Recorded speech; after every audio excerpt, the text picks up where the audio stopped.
Hai pemirsa, senang bisa jumpa lagi dengan Anda, orang-orang yang istimewa di mata Tuhan. Kali ini kita akan membahas satu lagi topik yang sangat menarik dan penting. Mari kita mulai percakapan kita. Pernah nggak sih Anda berbaring di kasur, tubuh tuh udah ngerasa lelah banget, lampu kamar udah dimatikan, tapi tiba-tiba masalah yang lagi Anda hadapin seolah-olah ikutan nyusup dan berbaring di sebelah Anda? Oh, itu sering banget terjadi. Maksudnya, kita cuma bisa natap langit-langit, pikiran terus berputar, dan tidur nyenyak yang harusnya jadi hak kita, tiba-tiba kayak jadi barang mewah yang mustahil didapat. Bener banget. Dan yang paling mengerikan tuh waktu kita akhirnya bisa terlelap bentar, terus pas buka mata pagi hari, boom, masalah itu udah berdiri tegak di depan pintu pikiran kita. Iya, kayak langsung nagih perhatian bahkan sebelum kita sempat narik nafas. Teror mental dari ketidakadilan itu sangat nyata. Sangat nyata.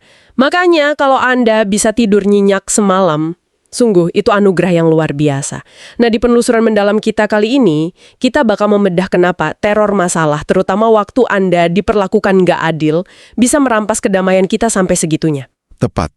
Kita akan mendiskusikan satu naskah khotbah yang sangat radikal. Judulnya Seni Menata Hati, Memeluk Kedaulatan Allah di Tengah Badai Ketidakadilan yang Paling Kelam. Beranjak dari catatan sejarah di Markus 15. Dan ingat, kita nggak bakal sekedar baca ulang sejarah. Kita mau cari tahu gimana sih ngadepin dunia yang sering banget nginjek-nginjek keadilan ya kan? Yaitu dengan ngelihat langsung ke sosok yang pernah ngalamin ketidakadilan paling brutal, Yesus. Betul sekali. Dan kita harus bersiap nih. Soalnya pendekatan di naskah ini bakal sepenuhnya membongkar bahkan memutarbalikkan insting alami kita soal gimana harusnya kita ngerespon rasa sakit dan pengkhianatan.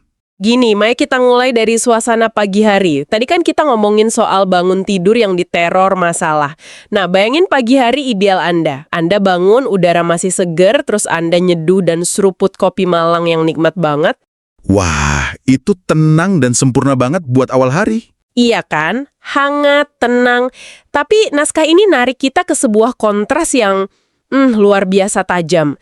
Di saat Anda mungkin lagi menikmati kopi Malang yang menenangkan itu, teks ini nyatat kalau pagi-pagi benar, Yesus justru lagi ngadepin teror sesungguhnya di pengadilan Pilatus. Kontras yang sengaja ditonjolkan buat ngeliatin realitas penderitaannya. Dan kalau kita bedah badai di pagi-pagi benar itu, ketidakadilan ini kan nggak terjadi di ruang hampa. Ada aktor-aktor di baliknya. Ah, iya. Pemimpin agama kan? Benar. Pertama tuh para pemimpin agama. Naskah ini tajam banget melanjangi kemunafikan mereka. Di luar, mereka kayak representasi kesucian. Tapi di balik jubah agama mereka, jiwa mereka tuh penuh kedengkian. Jadi mereka tuh sebenarnya kecanduan sama validasi publik ya? Betul. Dan pada intinya diperbudak oleh uang. Jadi waktu Yesus hadir bawa kebenaran sejati, status quo mereka terancam. Kebaikan yang murni itu selalu jadi ancaman buat kemunafikan. Masuk akal. Terus aktor kedua yang nggak kalah bikin frustrasi itu si gubernur, Pilatus. Maksudnya, dari yang saya baca di naskah ini, Pilatus tuh bukannya nggak tahu kebenaran kan? Oh, dia tahu persis. Dia tahu Yesus nggak bersalah. Dan dia sadar pemimpin agama itu cuma gerak karena dengki. Tapi dia tetap menjatuhkan hukuman. Nah itu dia.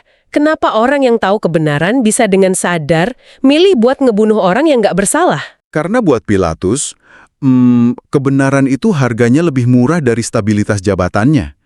Dia ini potret birokrat sejati yang lagi ngalkulasi resiko kan? Di satu sisi ada nyawa suci, di sisi lain ada massa yang marah dan bisa bikin kerusuhan. Yang bisa ngancurin karir politiknya? Tepat banget. Jadi waktu dengar teriakan salibkan dia, Pilatus bikin keputusan rasional versi dunia yang rusak ini.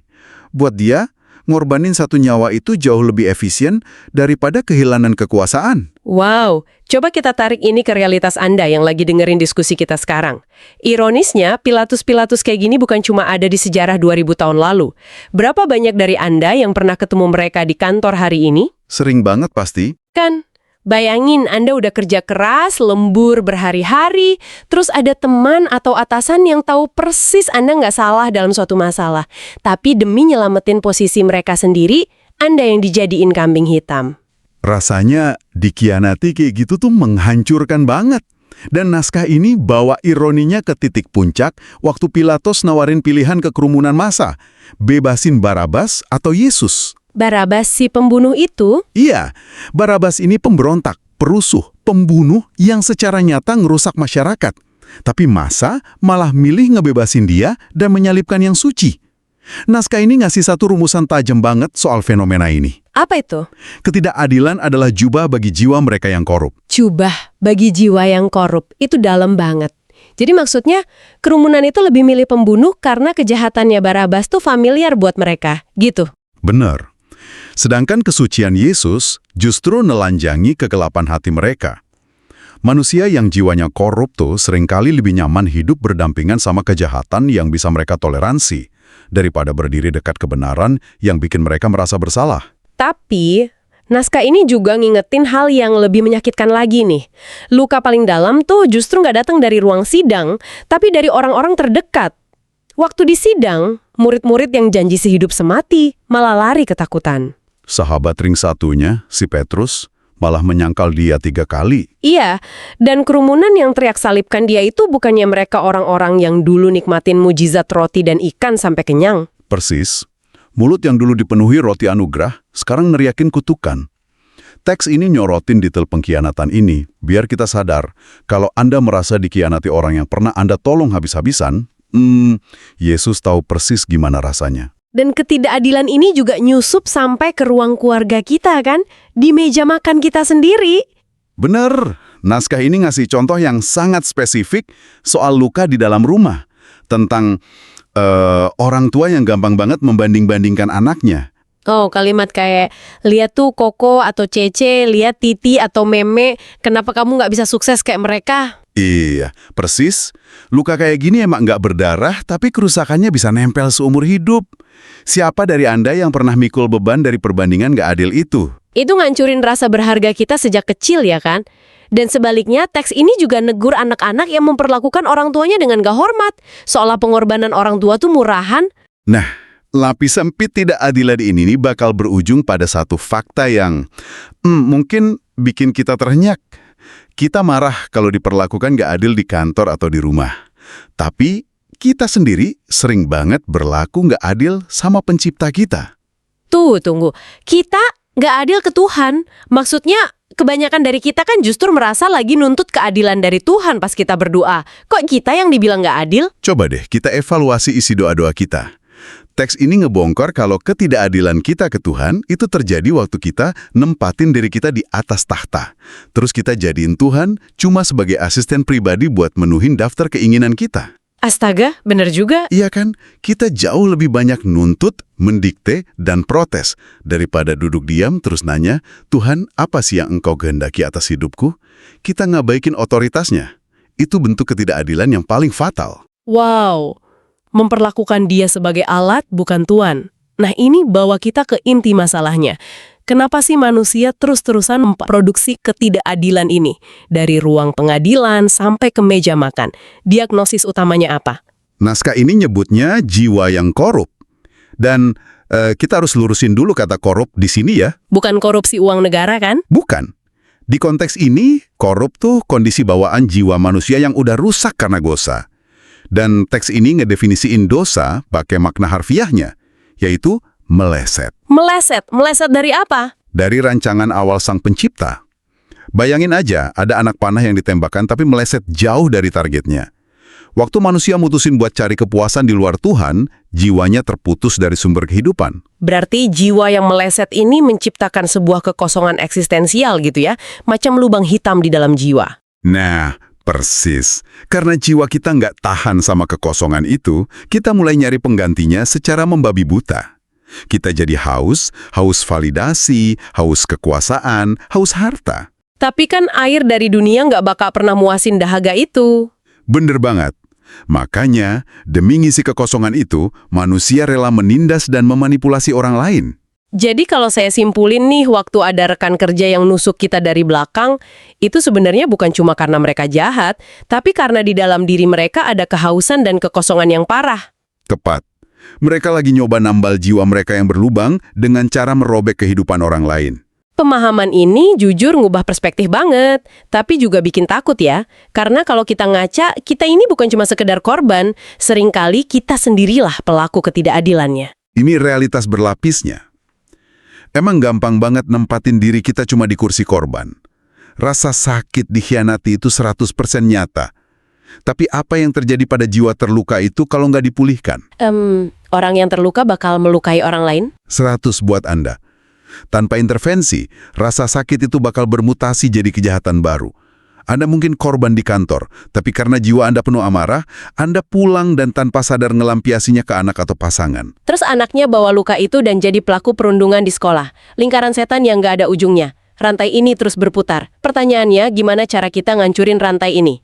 Kalau balas dendam cuma mutar siklusnya, solusi radikal dari teks ini apa? Solusinya diperagain langsung sama Yesus di depan Pilatus. Di tengah fitnah yang brutal dan gemuruh massa yang mau ngebunuh dia, Yesus merespons dengan cara yang sangat berlawanan dengan akal sehat. Dia milih buat diam. Kita difitnah terus diam aja, wah habis kita diinjak-injak. Logika saya bilang diam itu kepasrahan dan kelemahan mutlak. Kenapa naskah ini malah jadikan diam sebagai solusi? Sangat wajar mikir gitu. Insting kita kan nuntut kompensasi mata ganti mata. Tapi naskah ini nantang Anda buat lihat rekam jejak Yesus. Apa dia penakut? Enggak kan? Dia pernah dengan keras negur kemunafikan ahli agama, dia balikin meja-meja di bait Allah. Berarti dia bukan sosok yang pasif ya? Bukan sama sekali. Dan jangan lupa peristiwa di Taman Getsemani malam sebelumnya. Itu bukti kalau dia sangat ngerasain terornya. Dia berdoa dengan penderitaan mental yang dahsyat, sampai keringatnya menetes kayak darah. Iya ya. Dia sadar sepenuhnya akan cawan penderitaan yang harus diminum. Benar.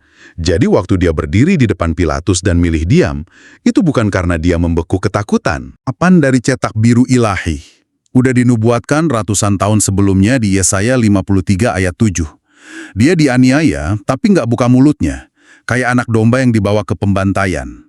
Diamnya Yesus itu ketaatan mutlak pada naskah keselamatan Allah. Naskah ini nyebutnya diam yang berdaulat. Diam yang berdaulat. Wah, jadi dia milih diam karena tahu persis siapa dirinya dan dia tahu nggak butuh validasi dari Pilatus buat buktiin kebenarannya kan. Tapi jujur aja, buat kita manusia biasa, rasanya mustahil buat sampai ke tingkat kedaulatan itu. Logika kita selalu nuntut keadilan detik itu juga. Nah, di sini teksnya ngebongkar akar ketidakmampuan kita. Kenapa diam yang berdaulat ini terasa mustahil? Karena kita cuma ngelihat realitas pakai satu lensa logika. Lensa logika. Cara pandang transaksional itu ya. Kalau saya disakiti, orang itu harus dihukum sekarang juga. Lensa logika nuntut keseimbangan matematis secara instan. Masalahnya, dunia ini jarang banget beroperasi dengan matematika yang adil. Kalau Anda cuma pakai lensa ini, akhirnya Anda bakal penuh dendam atau hancur karena putus asa. Jadi naskah ini nyuruh kita buang lensa logika itu. Terus kita harus pakai kacamata apa dong? Kita harus pakai lensa iman. Dan buat bantu kita visualisasiin bedanya, teks ini ngasih analogi yang brilian banget. Analogi kain bordir. Oh, kain bordir. Ini visualisasi yang nempel banget di kepala. Gini, coba bayangin kain bordir yang lagi dikerjain. Kalau pakai lensa logika, kita tuh kayak lagi ngelihat kain bordir dari bagian bawahnya. Dan apa yang kelihatan di bawah sana? Cuma kekacauan kan, benang-benangnya kusut masai, bersilang-silang tanpa aturan, ada simpul-simpul kasar, nggak ngebentuk pola yang masuk akal sama sekali. Bener, makanya wajar kalau selama ini kita merasa stres dan depresi. Karena penderitaan kita tuh kayak ngeliat bagian bawah kain bordir itu. Semuanya terasa acak-acakan. Lalu, gimana cara kerja lensa iman? Lensa iman memampukan kita buat nembus keterbatasan itu dan ngelihat ke bagian atas kainnya kan? Persis, lensa iman nggak menyangkal kalau di bawahnya kusut. Tapi di atas sana, kita bisa lihat kalau benang kusut itu sebenarnya lagi dirajut sama tangan Allah, Sang Penenun Agung, buat bikin mahakarya, desain yang indah dan bermakna. Merinding saya. Dan ini persis ngejelasin kenapa Yesus bisa nerapin diam yang berdaulat di depan Pilatus. Fisiknya emang lihat benang kusut politik pengkhianatan di depan gubernur korup, tapi lensa imannya mandang jauh ke atas, nembus langit ke tahta Allah Bapa. Betul sekali. Kematian di kayu salib yang di mata dunia adalah tragedi, di mata iman justru kemenangan tertinggi. Itu harga yang dibayar lunas biar jiwa kita yang meleset ini bisa diperbaiki. Luar biasa. Tapi diskusi kita bakal gantung kalau ndak ada langkah nyatanya hari ini. Berdasarkan lensa iman dan analogi kain bordir ini, kalau Anda sekarang lagi jadi korban fitnah di kantor atau korban perbandingan tak adil di rumah, apa yang harus aktif dilakukan? Naskah ini kan nggak minta kita pasif. Langkah pertama, berdoalah dengan kejujuran brutal, kayak Yesus di Getsemani. Anda boleh banget menangis dan meratap waktu ngelihat benang kusut di hidup Anda. Tapi jangan berhenti di ratapan aja, ya kan? Kita harus tukar lensa kita dan nanya, Tuhan, apa yang lagi engkau rajut dari peristiwa menyakitkan ini? Jadilah kehendakmu. Benar. Dan langkah aktif kedua, melepaskan pengampunan. Kayak Yesus di salib yang bilang, Bapa, ampunilah mereka. Mengampuni itu bukan membenarkan kejahatan, tapi ngelepasin hak Anda buat balas dendam. Mempercayakan keadilan sepenuhnya ke Penunun Agung. Nah, itu buat yang terluka. Tapi gimana kalau pas dengerin diskusi ini, Anda sadar kalau Andalah yang selama ini pegang gunting dan ngerusak rajutan orang lain? Andalah pelaku ketidakadilan itu. Naskah ini ngasih perintah lugas buat pelaku. Bertobatlah. Semua ambisi ngejar validasi dengan ngorbanin orang lain itu cuma ilusi. Gak bakal bisa nambah lubang di jiwa Anda. Solusinya cuma satu, datanglah ke Yesus. Datang ke Dia yang rela dihancurkan, biar Anda disembuhkan. Melalui pengorbanannya, Yesus ngasih sebuah jubah kebenaran yang baru. Identitas baru sebagai anak yang dikasihi Allah. Dan pas Anda tahu Anda dikasih pencipta, Anda nggak perlu lagi ngemis validasi dengan cara ngejatuhin rekan kerja, kan? Identitas inilah yang mutusin lingkaran setan korban jadi pelaku. Iya, kita jadi mulai merajut kebaikan. Nah, seiring kita mendekati akhir dari diskusi kita, saya mau ngajak Anda buat diam sejenak. Renungkan satu pemikiran provokatif dari teks ini. Ini soal ngukur ulang definisi kesuksesan yang selama ini kita kejar. Betul, naskah ini maksa kita ngeevaluasi seluruh kalkulasi hidup kita. Coba pikirin ini. Yesus cuma hidup sekitar 33 tahun di bumi. Pakai lensa logika dunia, akhir hidupnya itu kegagalan monumental. Nggak punya harta, nggak punya tahta, dieksekusi kayak kriminal. Tapi pakai lensa iman, hidupnya adalah mahakarya kesuksesan paling agung. Karena dia taat mutlak ngerajut keselamatan buat kita. Beda banget sama pemimpin agama atau Pilatus yang mati-matian ngejaga jabatan, tapi akhirnya cuma diingat sebagai pengecut sejarah. Pertanyaannya buat Anda sekarang, apakah Anda bakal terus ngabisin waktu buat panik ngejar validasi dan marah ngelihat benang kusut di bawah kain? Ataukah Anda bersedia memeluk kedaulatan Allah, percaya tangannya lagi ngerendam mahakarya di atas sana, dan mulai hidup dengan tujuan abadi? Terima kasih atas kesetiaan Anda menonton video ini. Semoga Anda diberkati. Silakan bagikan video ini ke orang-orang kesayangan Anda supaya mereka juga beroleh berkat yang sama. Sampai jumpa di video-video selanjutnya. Salam metanoia, mentransformasi ala budi untuk menggapai hidup yang berkelimpahan. Tuhan Yesus memberkati. Soli Deo Gloria.